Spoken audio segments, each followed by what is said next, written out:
Hi everyone, how are you doing today? I hope you're doing well. Welcome to my YouTube channel. So today I am discussing this topic: why do high-powered, professional, independent, high-earning women have such a high time finding good men and finding dates? Okay, so this is that topic for today. I have been looking forward to doing this topic. Nobody requested it, but because I lived this life and I know many other women who still live this life all over the world, I knew that it was a video that I really had to do sooner or later. So the topic again is: why do high achieving, high profile, independent, high achieving women find it hard to find dates and to find good men? That's the topic for today. Welcome to my channel. My name is Dr. Iyabo. If we've never met, I'm the Money to Honey coach. I talk about all topics related to how you can make more money, be financially free, financially independent, how you can build wealth, and also how you can attract your honey and have a loving, fulfilling, wonderful, peaceful relationship and marriage as well. And then I talk about some self-care things like how to be youthful and take care of your skin and all of that good stuff. So welcome to my channel. If you have not yet subscribed, I'm not sure what you're waiting for, because you should be subscribed to my channel. It is a channel that women are raving about, they're loving. I just really started being serious about my channel last year, October. So definitely tell your friends, tell your neighbors, tell your best friends, tell everyone, your co-workers, about my channel and ask them to subscribe, because women are loving all the tips that I'm giving. So let's just jump right into it. Hi guys, welcome back, or hi ladies, welcome back. So let's dive right in. Why, if you're a professional woman, you're a high achieving woman, or you know one, why is it so hard for us, for those women like me and you, to find good men and to find dates? Well, I'm going to start off with saying most of the time, expectations are unrealistic. I have been there. I'm not criticizing you, but I have been there. You guys know all my accomplishments. I'm not only a doctor, but I'm also an entrepreneur. I started and built up my own practice from 0 to 7 figures. I'm an author. I have a couple other books that I haven't published. I'm a blogger. Now I'm a YouTuber. I'm a business and lifestyle coach. I've spoken at the UN a few times. What else do? I have held conferences.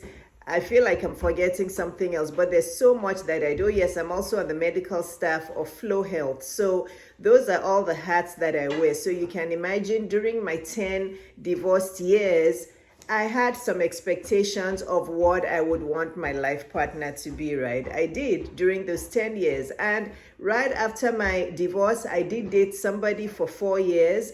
And it was a nice relationship. He was a good guy, but there were many things missing for me. And in fact, honestly, at that point, I had no interest in getting remarried. I was actually telling myself then that I was never going to get married again. But now looking back, I can tell that I just wasn't healed yet from the pain of my divorce, and this is why I just didn't want anything to do with marriage. So those 4 years were nice, but after the 4 years, I started healing, I started learning things, I just started getting gradually back into the mindset of, oh, you know what, I don't want to spend my time alone. I still feel very young. I still, want to have a partner that I could share my life intimately with. So I started getting back into the mindset that I would want to meet a really good guy, a wonderful guy that God wants for me, and I would get married. And after I broke up with him, life happened. My dad passed away, so all sorts of things happened. I started writing my book. I published my book. I was doing book signings and book launch. All that was going on. At the same time, I also had an eye out for a good man, and it just didn't happen during those times. Because looking back now, I did have a few unrealistic expectations, and I'm going to tell you my story first, and then we'll dive into the thoughts I have for you and the advice I have for you. I had some unrealistic expectations. Again, my situation is kind of complex. I'm Nigerian American. I was born and raised in Nigeria. I lived part of my life in England. I was very familiar with London, England, and the area, and then I also worked there as a doctor for 5 years before I moved to the States. And then I ended up in the southern part of America, which If you don't know the history of the South, all the segregation and the racism and the black white, differences and color and all of that. So that really affected the kind of man I would meet. So I was on online dating. I ended up, I've said this on many videos, I'm not going to repeat myself all the time. I ended up dating a lot of white guys because I did have an expectation, because of all my achievements, I had an expectation of the financial life of the person I would meet. I had an expectation for his career life. I had an expectation for his looks, and I had all those expectations. My taste was really, really, high. I wanted all of those things. And I did go on several dates with many Caucasian men who, again, most of them were from the South. Actually, the guy that I dated first for 4 years was actually not born and raised in the South. He moved here soon after I met him. He was actually raised on the West Coast, so he had a different mindset. He had traveled, he had more of a global mindset, but there were some things missing in the relationship which I don't want to discuss here. So that was that. But after him, I ended up meeting a lot of Southern white men who I'm not criticizing. I don't have anything against them, but they were just not for me and I wasn't for them. There were some that I did like and I thought the relationship would go somewhere, but it didn't go somewhere because I'm wise. I know, I could tell from our conversations, from the body language, from everything.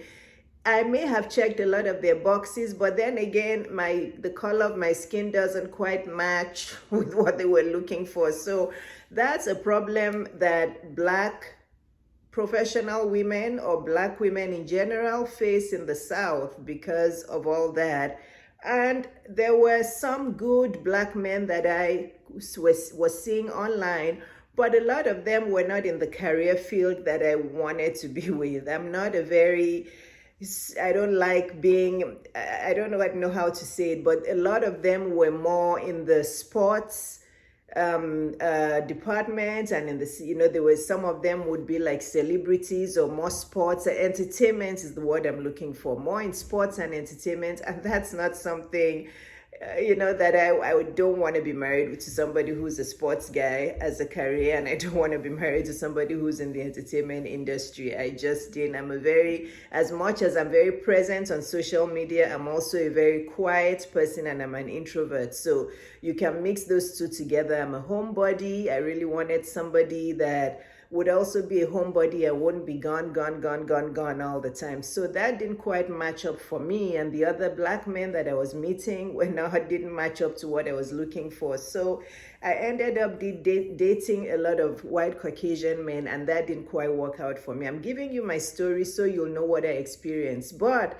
at that time, I had high expectations, and the expectations I had that I knew at some points were unrealistic. And I did talk to my sister about this, and she advised me, and I'll never forget that advice because it was very, very important to me. Because I was a high-earning woman, I had this expectation for many years that whoever I was going to get married to had to earn more than me, okay? I was just stuck on this one goal. I was just so particular about it. I discussed it with her several times, and she's like, Iyabo, do you know how much money you earn? She's like, and I'm not going to say that figure out here. She's like, you earn a lot of money. Your business is high there in the 7 figures, and you earn a lot of money. You are in like the top 1%, like she said, in America.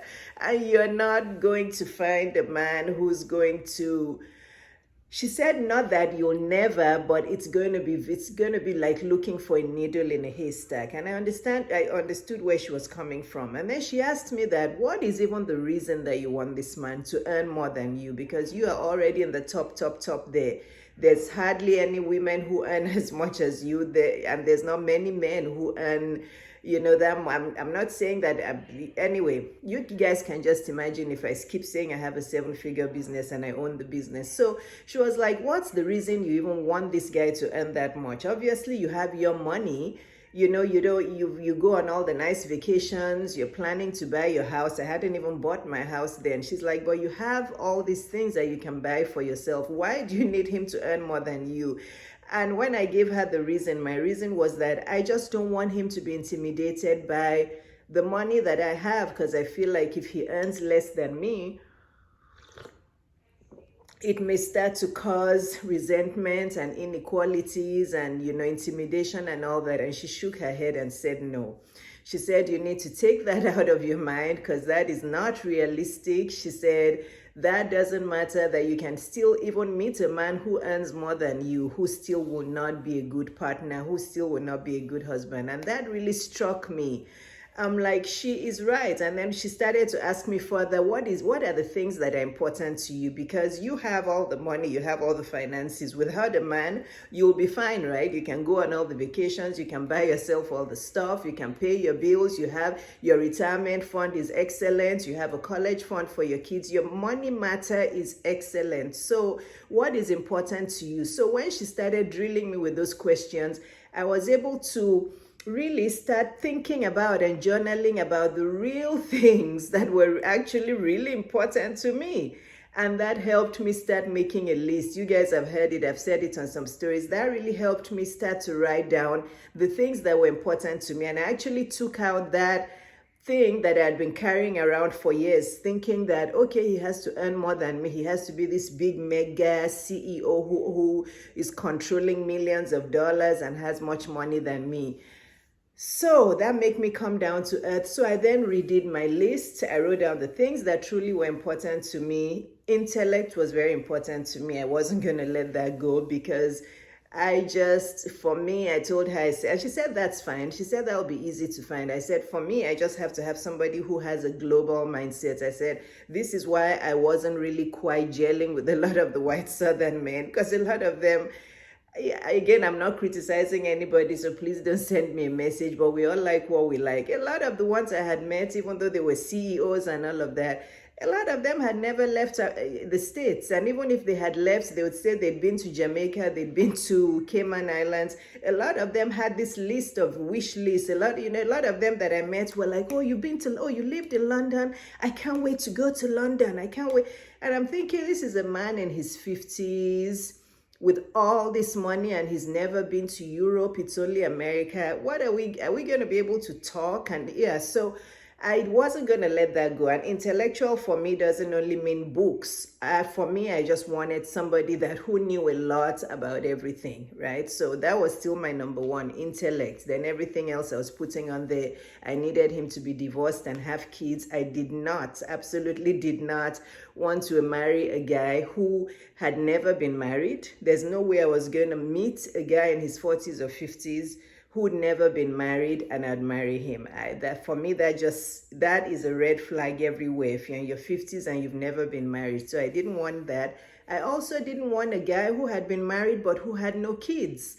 Again, because you ought to have taken care of kids in one form or the other to understand what it feels like to be a parent. So I put that there. Should be divorced, should have kids. I wasn't particular about the age. Some women are particular, but I think the pediatrician in me, I said even if he had a newborn and he just got divorced, I'd be fine with it. So for me, I'm fine with kids of any age, because some people they still question me. They're like, 6 and 9 year old, are you sure? I'm like, actually fine with it.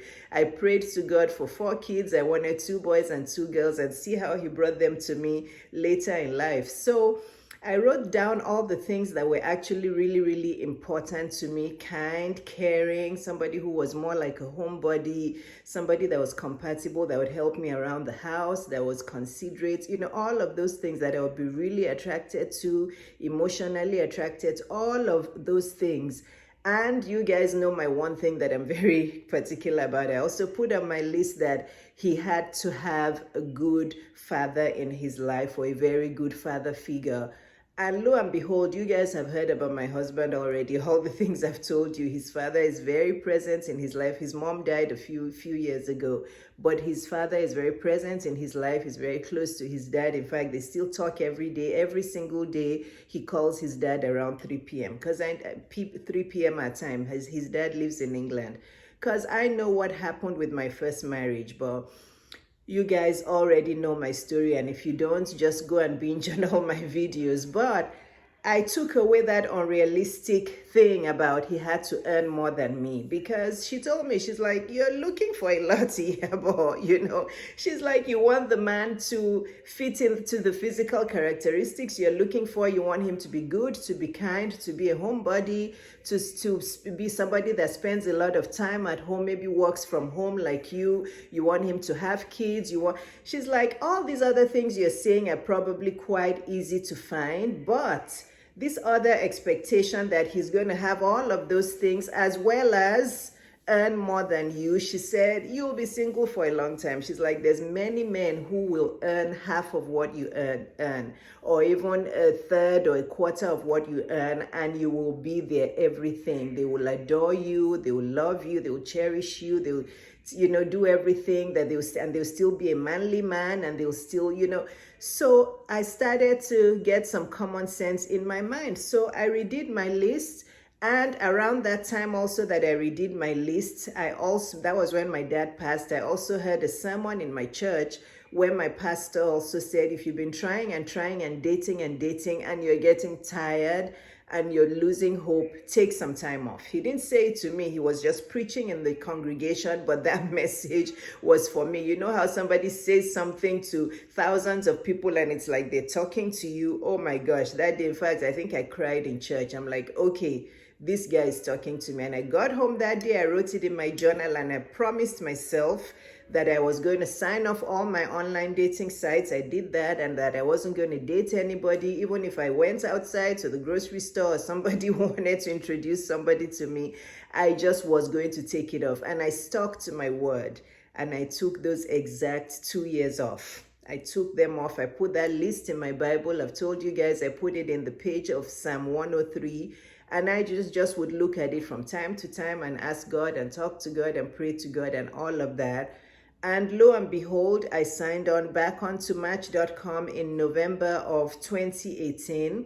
And in January of 2019, yes, it's all getting blurry in my mind now. No, actually, it was November of 2017. Anyway, I signed up in November of 1 year, and the January, just 2 months after that, I met my husband at the time, and we got married last year. So there you go. This is how you learn as you go. You get wiser. I just was this high, achieving person who wanted all of these things. So this is my story. So I'm sure you've learned some lessons from that. So this is what I'm saying, that with us professional, high achieving women, most of the time our expectations are unrealistic. Okay. You have to remember yourself that you are not perfect. You don't have everything, okay? You don't have everything. So if you're looking for a man who has everything, you're going to be single for a really, really long time. So you have to look at your list and think about the things on there that are realistic, right? Some of you want the guy to be tall. Some of my black women out there, you only want to date black women. You want him to be tall and handsome and just stunningly looking. You want him to be all shredded with a 6 or 9 pack or 12 pack and big biceps. Luckily for me, I don't even like big biceps. I don't like all the shredded look. I just wanted tall and slim. But a lot of you black women, I know what you want. You want the huge biceps and the big, muscles and the shredded look. You want him to be tall and just handsome. You also want him to be kind. You want him to have a lot of money, but you don't want him to be a workaholic. You want him to help at home, to love you, to adore you. So it's like you want that perfect package that every woman also wants, and it's not possible. You're going to have some parts that you're going to have to just say, okay, this is being unrealistic. Let me just settle for what God actually knows that I really need, okay? Because think about it. If you're already a professional woman who's earning 6 figures, some of you are entrepreneurs, you're already CEOs, you're earning a lot, you can provide all the material things for yourself, right? The car, the house, the vacations, the shop, the wigs, the perfume, the bags. You can provide all of that yourself. You're paying your bills, all of that, right? So What else? Think about what it is. What space is this man going to hold in your life? Why do you even want him in your life? I had to really think. Those 2 years I wasn't dating, I had to really think about what was important to me. And it started to come to me that honestly, what I really want is just an equal partner, somebody that will be kind and loving and will adore me and I will adore him back, somebody that I can feel close to because I'm a homebody. I want somebody who will also enjoy being a homebody. All of those things, somebody who would help me around the house, somebody who, would understand the kind of work I do, I'll understand the kind of work he does, all of those things. And God listened to me. He understood that now, okay, she's being realistic. Now she understands what she's looking for. And he brought that man to me. When I was still giving myself a headache and trying to look for this man who would be up there and would be earning high 7 to 8 figures and the biggest CEO and this, he did not bring me that man because he probably knew that, yeah, but look, you're going from the frying pan into the fire. He probably, I don't know if you know that phrase. He probably thought this girl needs to just chill and take a break. And he sent that message to me in the form of my pastor.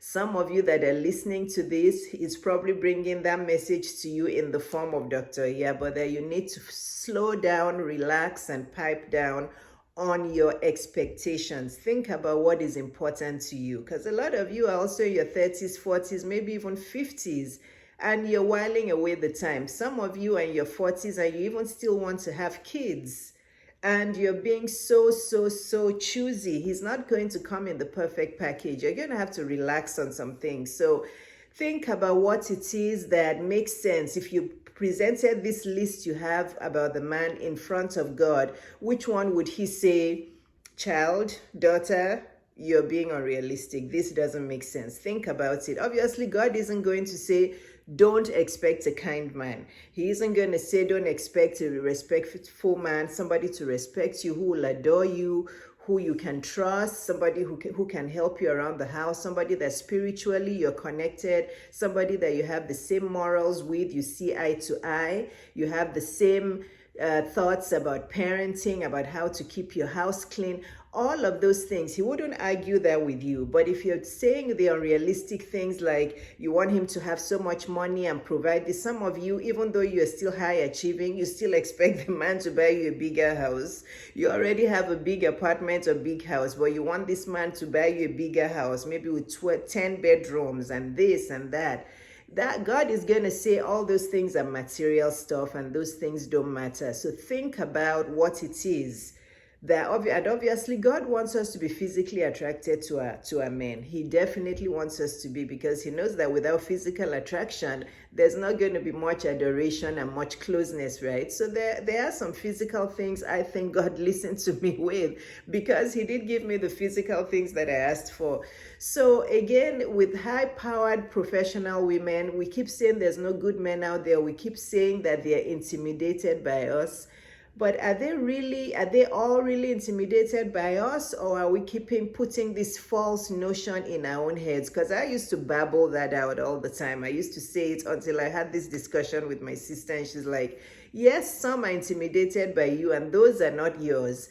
But you'll be surprised that there'll be men out there who earn less than you, who will not be intimidated by you at all. They will love what you do. They will want to support you. They will want to be your equal partner. They will not be intimidated by you. And she was right. So I think we just have this thing. It's a mindset mentality thing that all women who are high achievers, high earning, just feel, oh, he's intimidated. He can't even put up with me. He can't. And then you'll take that thought and then go and be looking for men who are going to be players, who are going to be cheaters, who are going to be men that will never be home, who won't take care of you. Because you can't have your cake and eat it. I use that phrase all the time.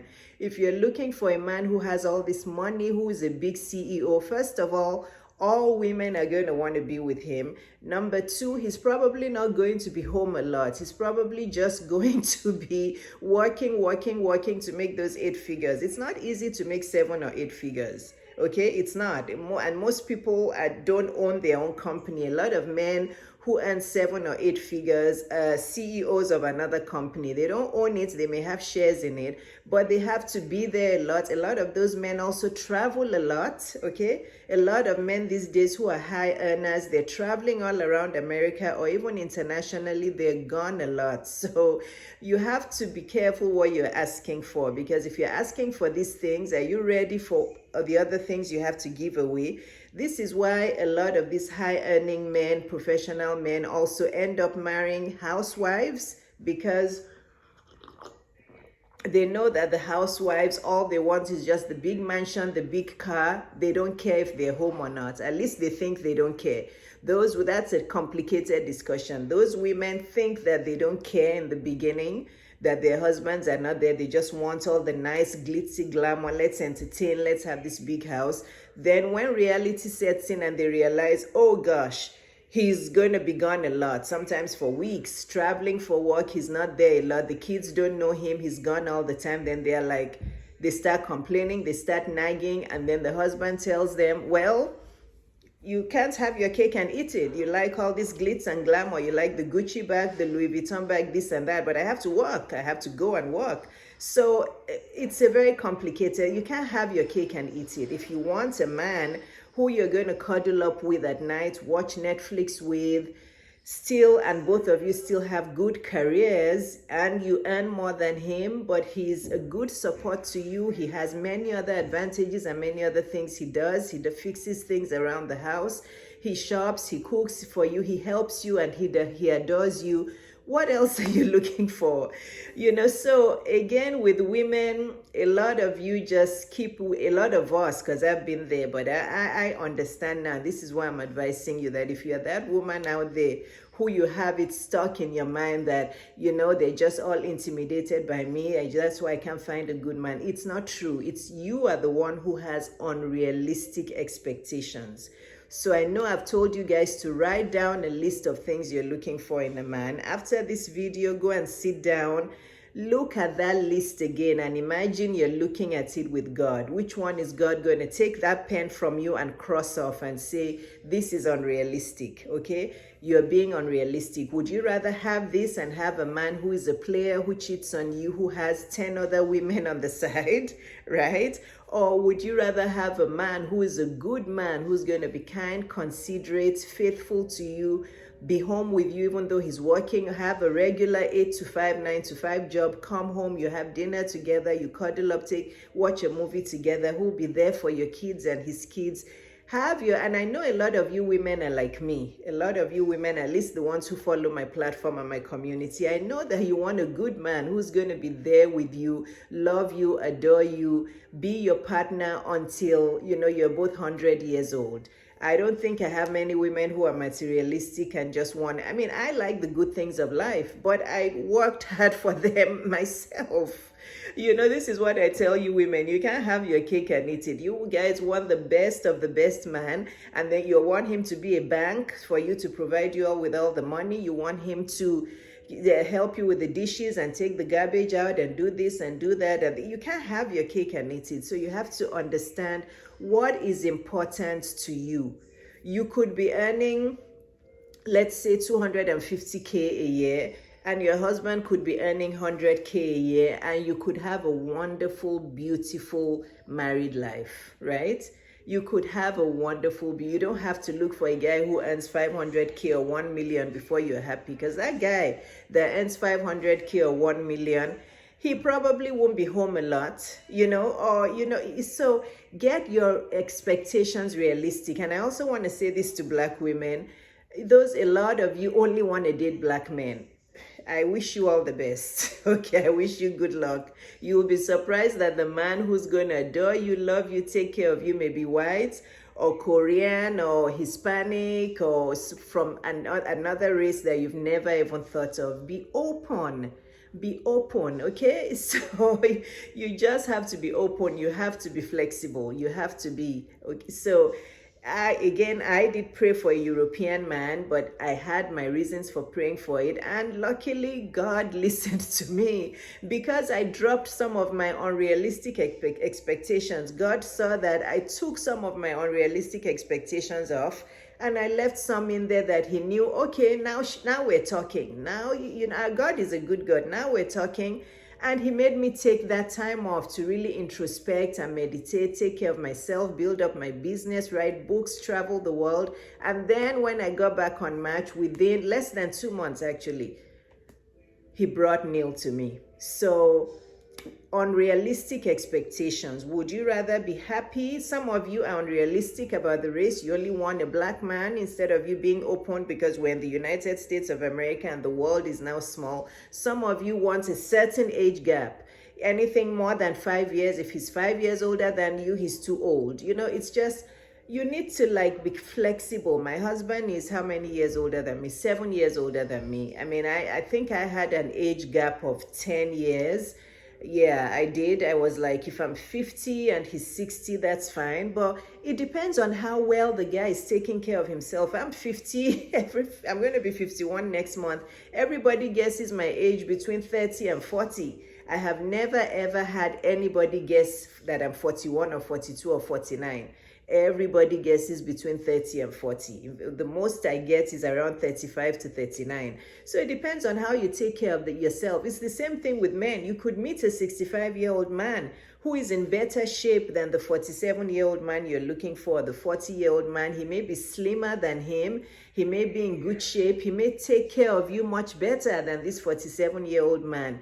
So women, you need to relax on some of these expectations because the field is smaller. Out of all these men you're looking for, some of them are gay. Again, I have nothing against gay men, but some of them are gay. Some of them are not as tall as you want. Some of them are, so you're going to have to examine your list and see which one is realistic. A good man is a kind man who adores you, who makes you feel safe, who is faithful, doesn't cheat on you, who spends a lot of time with you at home, who still accomplishes his own goals and his own dreams and his own career, who you see eye to eye to on things like religion. I'm not saying you both have to be Christian. You notice I'm saying see eye to eye. You could be a Christian and marry a Muslim and you could be happier than two Christians. As long as you respect each other, you see eye to eye. So a good man is not a wealthy man who's 6'4", who is the big CEO of somewhere, who's ripped and who has big muscles and, like the 6'9" pack, who has a Mercedes and a Bentley and a big house and can take you to Capri and London and here. You guys need to relax on all of those expectations, professional women. And I guess this video applies to all women because let's even save that topic for another day. Then there's those of you out there who are not even high earners, who are not even professional women or high achievers. You don't earn much. You earn 35,000 or 50,000. I'm not making fun of anyone, but you also want this perfect package. For you, all I'm going to say is you can't want what you don't have. Okay, if you are not a 6-figure earner or 7-figure earner, go and work hard to be 6 or 7 figures. You cannot be expecting men to be your bank and your providers and this and that. For all the material stuff, go and get it yourself. Okay. A good man is a man who you're physically attracted to, because that's important, who is kind, who's honest, who's faithful, who you can see eye to eye to on most matters, who you can resolve conflicts from, who has good role models around him. That's very important. Remember that you're not just marrying this man, you're marrying his mother. And don't let me start my own story from my first marriage. You're marrying his mother, his father, his everybody, who has good role models around him, whose family loves you and would like to have you around, who you just would have a nice, homely home, happy, peaceful home with. He doesn't have to look like George Clooney and be 6'4", or look like Idris Elba, or look like Denzel Washington or Boris Cujo. I don't know who all the handsome men out there. But it's a man who you just cuddle into his arms and you feel safe around him. You don't have to check his phone or his laptop every time because you think he may be cheating or he's this or he's gone for 2 weeks at a time. Women, get your priorities right. Professional women, high achieving women, all women. And then there's those of you again who don't earn much but who want the guy to have all that money. You're just being unrealistic, okay? A good man is a man who treats you well. Okay, a good man is a man who makes you feel safe. A good man is a man who is faithful to you, right? Who also will accept your kids if you've had kids before, who is respectful of you. That is a good man. So you guys just have unrealistic expectations. Yes, some men are intimidated by professional women, but it's not all men. It's not all men, and you guys are wise enough to know who those men are. I met a few of those while I was dating, and I just let them go. But that's not everybody, okay? So guys, stop playing around with the players and stop playing around stop imagining unrealistic and unrealistic expectations of men. Okay, there are many good men out there. I'm telling you, people are getting married every day. Women are finding these good men. I found one. God brought him to me. So I'm telling you, there are good men out there. Be open, be flexible, and simmer down on your unrealistic expectations. I'm not saying you should settle. Settling is different from your being unrealistic. God didn't say you should settle. However, if your expectations are unrealistic, if God loves you, God won't bring you that man. So you're going to stay single for a long time. But if God wants to teach you a lesson, he may bring you those men and they will break your heart, have you waste time, and then you still have to go back and reset and look for somebody where your expectations are realistic. Okay, I hope this helped. You guys remember, I'm a dating coach. So regardless of what age you are, whether you're 18 or you're 65, I will be happy to be your dating coach. I'm an all-in-one coach. I can coach you on dating and even marriage. I can coach you on your business affairs and how to build income, build wealth, build income streams. I can coach you on your wellness life and your personal life. So I'm that coach that you have, that you know, she has me in all aspects of my life. So invest in yourselves. If you'd like to sign up for my coaching, just go to my website. It's very easy, driyabo.com. Or if you follow me on Instagram, just click the quick links in my bio, and it gives you all the options of everything you can do. Sign up for my coaching, for my masterclass that I have on April 10th. If you're watching this video before April 10th, it has the purchase of my book. It has all of my coaching and my online course offers, and you can also sign up to my newsletter there. So that's it, guys. I hope this video helped. Share it with a friend, share it with your colleague, your sisters, your aunties, your uncles, share it with men as well. And remember to hit that subscribe button right now, and please like and post your comments below. Thanks for watching. Bye-bye.